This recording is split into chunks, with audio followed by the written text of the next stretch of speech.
What's up YouTube, this is the one and only Polybics, and in this video we're not going to cover the most underrated guns, but the most underrated DLC guns.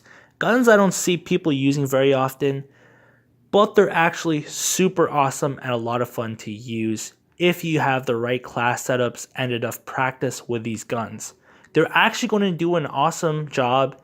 I know a lot of people have these guns, but they don't actually use them because they're not really, overpowered enough.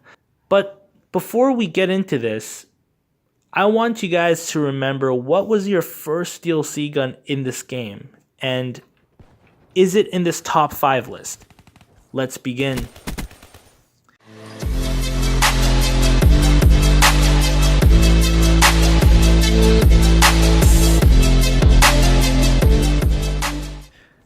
So the first gun I want to cover is the HG40. The HG40 is basically the MP40, except it's not as OP as it was in World at War. The huge downside, in my opinion, or the problem about the MP40 or the HG40, whatever you want to call it, is its fire rate and hit detection. But they buffed this weapon and now it's an absolute terror. It's a really, really good gun.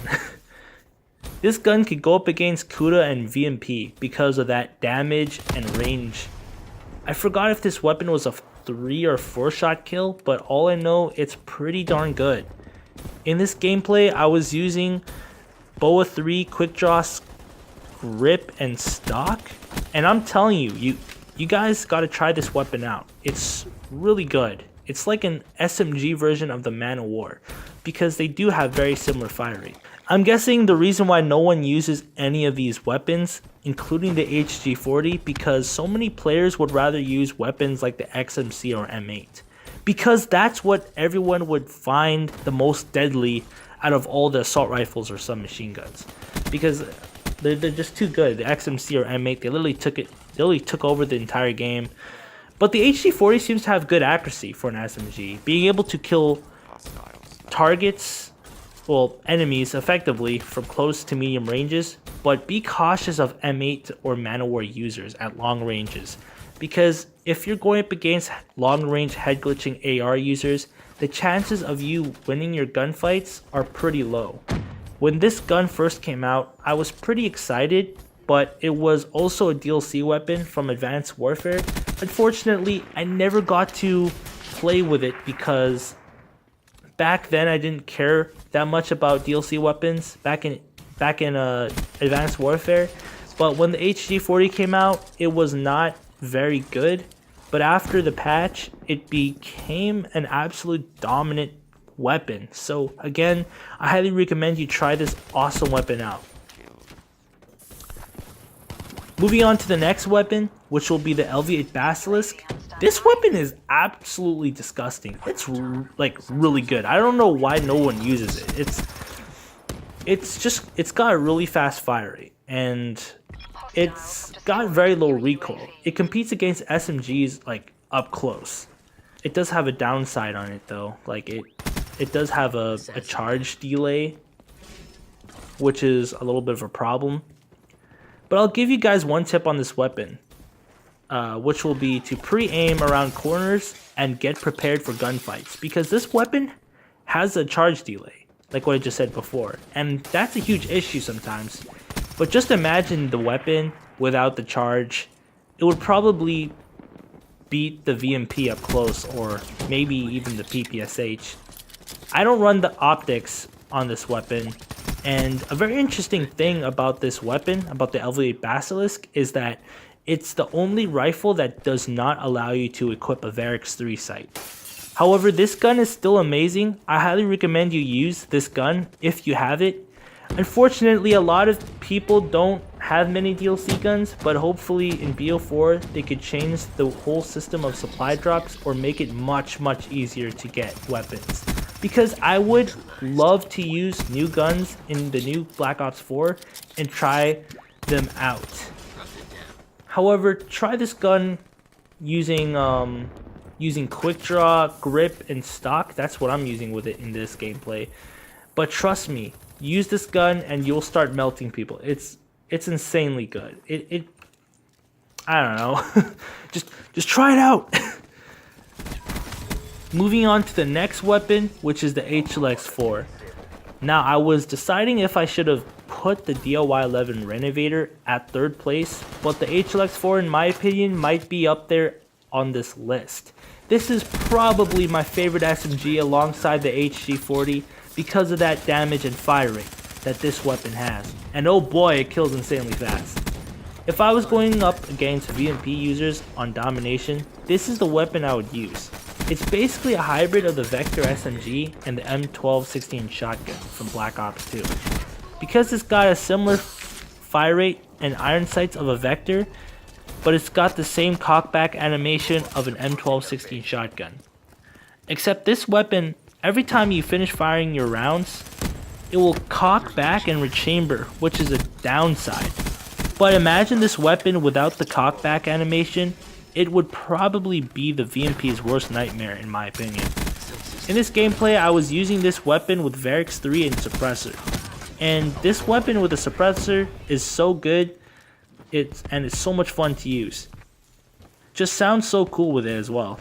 But also one issue with this gun is that without stock, your strafe speed is extremely slow, which is the same when using an AR without stock, but when you're firing your weapon while strafing, you'll end up moving slower and stiff, which could get annoying, but it actually increases my accuracy, which is somewhat of a benefit. Make sure to try this weapon out if you have it or once you get it.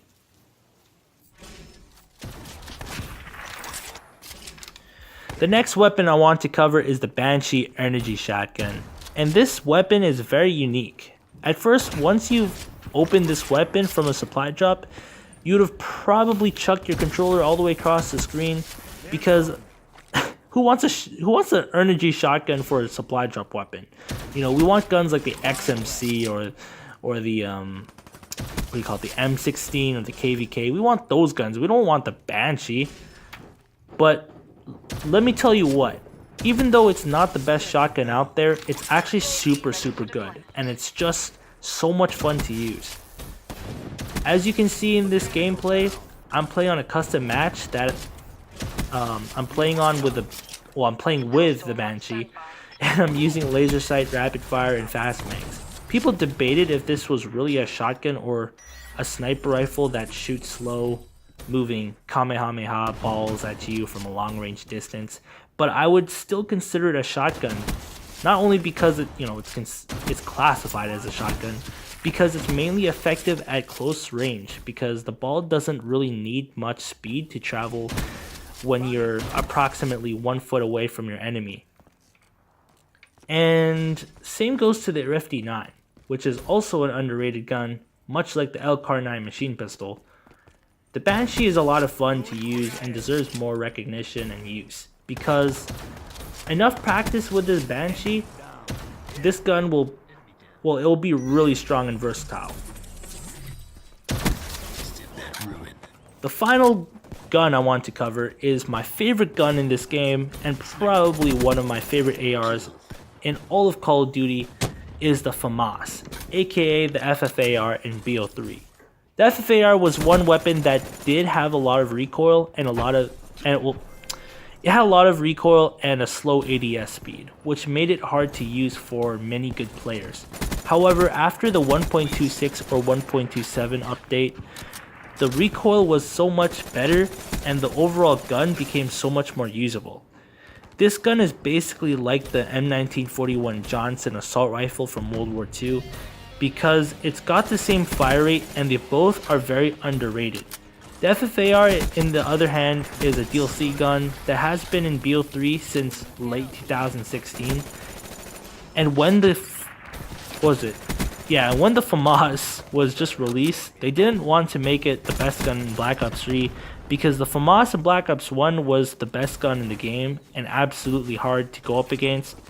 And that's why I like the Commando assault rifle, but because it wasn't as overpowered. If you guys remember the Commando. But the FFAR I'm using in this gameplay had BOA 3, Grip, Quick Draw, and Stock, along with 3 perks, which is Fast Hand, Scavenger, and Afterburner. So that was the class setup I was using, and when you're using these attachments with this weapon, this weapon will be a monster and hard to go up against. I do advise to burst fire sometimes because the weapon does struggle fighting head glitches, but when you